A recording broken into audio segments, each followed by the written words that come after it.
Baik, pada pertemuan yang lalu kita membahas adalah ada 5 cairan yang keluar dari alat kubul alias alat kelamin depan laki-laki. 4 najis, 1 suci. Apa saja 5 cairan itu? Yang pertama, air kencing, najis dan kotor. Yang kedua, najis dan kotor. 3, wadi, najis dan yang keempat, darah. Nah, 4 jenis ini semuanya najis dan kotor. Kalau seseorang itu berwudu, kemudian salah satu dari 4 cairan tadi keluar, maka wudunya batal. Wajib istinja. Kemudian yang kelima apa? Air mani. Air mani najis atau tidak? Tidak najis. Dia suci. Tapi halal diminum? Kenapa tidak halal? Karena dia minal mustaqdar, daripada sesuatu yang dianggap kotor. Nah, itu alat kelamin laki-laki. Kemudian catat lagi, di alat kelamin perempuan depan ada berapa? 6 kali 5 ya. Beliau lupa ini, kita hitung ya. Ada 6 cairan yang keluar alat kelamin perempuan depan. 5 cairan sama itu. Ada air kencing, ada madi, ada wadi, ada darah. Itu najis semua. Yang kelima apa itu? Air mani. Nah, air perempuan juga punya air mani, tapi tidak seperti air mani laki-laki. Karena perempuan itu apa ya? Dia punya indung telur. Nah, yang tahu perempuan itu bagaimana bentuk air maninya ya perempuan sendiri. Nah, karena dia punya indung telur. Tidak seperti laki-laki. Kalau air mani laki-laki jelas banget, ya, jelas banget bentuknya. Tapi kalau perempuan hanya dia yang tahu perempuan itu. Nah, cuman bisa dirasakan oleh perempuan. Para sahabat, ada seorang perempuan pernah bertanya kepada Nabi, ya Rasulullah, bahasa kitanya nih ya, apabila seorang perempuan melihat sesuatu di dalam tidurnya sebagaimana seorang laki-laki melihat di dalam tidurnya, alias mimpi basah, maka bagaimana hukumnya? Bahasa kitanya nih ya, maka Nabi pun mengatakan, mandilah. Jadi apabila seorang bermimpi basah seperti halnya laki-laki, maka mandilah. Idza ra'atil ma, apabila perempuan itu juga melihat ada, merasa air maninya keluar. Kalau tidak keluar enggak apa-apa. La ilaha illallah. Mimpi itu terbagi 3. Ada mimpi ilham dari Allah. Kalau para aulia, para orang-orang soleh namanya ilham.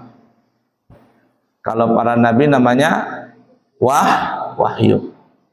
Ya, ilham, firman dari Allah, wahyu. Nah, yang ketiga dari syaitan. Yang kedua dari syaitan. Yang ketiga adalah mimpi mimpi kembang tidur. Nah, adapun mimpi yang pertama dari Allah, ilham dari Allah itu seperti mimpinya orang-orang saleh. Ya, mimpi bertemu dengan Nabi Muhammad SAW, apalagi ya, mimpi yang baik-baiklah, bisyarah, kabar gembira dari Allah. Nah, itu kalau orang beriman namanya ilham, kalau para nabi namanya wahyu. Yang kedua dari syaitan, mimpi dari syaitan. Nah, salah satu mimpi dari syaitan itu adalah mimpi basah. Jadi yang mimpi basah itu diganggu sama syaitan. Atau mimpi yang jelek-jelek, itu syaitan yang mengganggu itu. Di bawah alam sadarnya, dibawalah dia oleh syaitan. Yang ketiga adalah mimpi adghatsu ahlam. Adghatsu ahlam itu bahasa kitanya kembang tidur. Kembang tidur. Nah, mimpi yang kembang tidur. Apa contohnya kembang tidur itu. Bagaimana tandanya mimpi kembang tidur itu? Nah, para ahli mengatakan kalau kita tidur, kita mimpi, tapi mimpi itu cuma bertahan kurang lebih 5 menit setelah kita bangun dari tidur. Kamu tadi jam 10 tidur nggak? Kailulah nggak? Ada mimpi nggak? Ada. Tapi kamu sekarang lupa. Nah, mimpi itu ingat cuman hanya 5 menit setelah bangun. Habis itu sudah lupa. Kronologisnya itu apa, dari mana, awal hingga akhir lupa. Itu namanya adghatsu ahlam. Apa namanya itu? Mimpi kembang tidur. Nah, tapi kalau mimpi ilham dari Allah itu kuat ingatannya, atau dari syaitan itu kuat karena terbayang-bayang terus. Nah, paham kira-kira? Baik, jadi perempuan juga bisa mengeluarkan 5 cairan tadi: kencing, mani, madhi, darah, dan air mani. Yang keenam, ada cairan lagi yang keluar. Hampir semua perempuan pernah merasakan itu. Apa itu? Yaitu keputihan. Keputihan. Nah, keputihan. Keputihan ini terbagi menjadi 3. Tulis, terutama yang perempuan nih, santri putri. Keputihan itu terbagi menjadi 3. 1, keputihan yang berbau. Kalau bau banget, baunya busuk. Bau busuk nih. Bukan bau terasi. Bau busuk, terasi busuk. Keputihan ini. Maka keputihan itu hukumnya najis. Paham nggak? Keputihan itu bau busuk, maka keputihan itu hukumnya adalah najis, karena dia berasal dari paling dalam faraj. Nah, kalau perempuan bahasa Arabnya faraj, kalau laki-laki bahasa Arabnya dakar. Faraj itu perempuan, al-farju itu alat kelamin perempuan. Kalau laki-laki apa? Al-dakar. Ya, dakar, alat kelamin laki-laki. Nah, jadi kalau berbau keputihan itu adalah najis. Karena dia itu penyakit. Penyakit. Jadi yang perempuan wajib berobat. Apalagi yang sudah punya suami, kalau nggak berobat, keputihan keluar terus, itu bisa mengakibatkan rumah tangganya tersandung masalah. Jadi perempuan rajin-rajin membersihkan alat kelamin. Makanya ada khusus itu untuk membersihkan alat kelamin perempuan. Ada macam-macam, daun sirih lah, apa macam-macam itu ya, gaharu, macam-macam.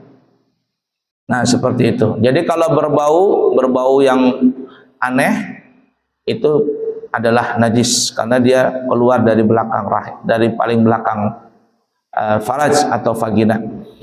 Yang kedua, keputihan yang tidak berbau.